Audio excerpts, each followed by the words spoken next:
The story of Cuba's growing Adventist church begins not with buildings, but with people, faithful, resilient, and ready for something more.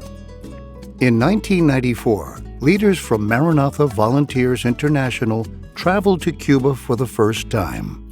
What they found was both sobering and inspiring. Many church buildings were deteriorating, but the faith of the people was strong. That same year, working in close partnership with the Seventh-day Adventist Church, Maranatha launched an ambitious initiative called Christ for Cuba. The goal? Build 100 new churches, renovate 100 others, and support 100 evangelistic campaigns. But what followed went beyond expectations. Maranatha ended up constructing or renovating more than 200 churches across the island. By 1998, just 4 years into the effort, church membership in Cuba had more than doubled, from 13,000 to 29,000, and the growth didn't stop there. Throughout the years, this has been a powerful partnership between Maranatha and the Adventist Church in Cuba, a partnership rooted in shared mission and fueled by compassion. In 2007, Director of Adventist Mission Gary Krause walked the streets of Havana with Maranatha President Don Noble. Their conversation captured the heart of this collaboration. So Don, Cuba has really become special, not only to Maranatha, but to you personally. Oh, no question about it. I've been here so many times that, you almost get to feel like you're part of the culture. Yeah. And I've really learned to appreciate the people here and, in a sense, love them. You see their situation, yeah, and you really want for them what they don't have. And I'm not talking just about material things. I'm talking about the opportunities that some of us take for granted in the spiritual realm. Sure.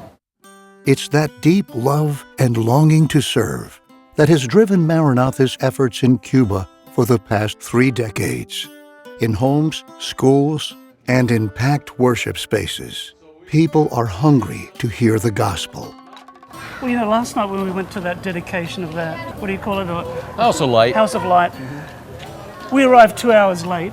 Yeah. It had been pouring rain. Yeah. And people are just crowding there, waiting still.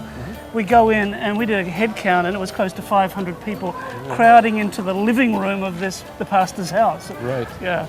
And the reason we were there was to dedicate a building, but it wasn't about a building. No, the building is simply a catalyst for what needs to happen in that area. But you'd be surprised, a lot of people, especially in North America, don't understand the impact of that building. Even a simple structure can become a spiritual lighthouse, transforming lives and communities. And that's why the partnership between Maranatha and the Adventist Church in Cuba continues to this day. Today, Maranatha continues to respond to the need for proper worship spaces and is working with local leaders to purchase homes that can serve as house churches and outreach centers. Well, Don, we really appreciate what you do with Maranatha. As I like to say, you have a global mission vision. Well, it's such a privilege, and for us, we're just part of you, part of the church, working together, trying to make things happen because we all want to go to heaven, right? Yeah. We're on the get off the planet plan. From crumbling walls to crowded living rooms to sanctuaries filled with praise, the mission in Cuba continues. Thanks to faithful members, committed leaders, and a lasting partnership between the church and Maranatha Volunteers International.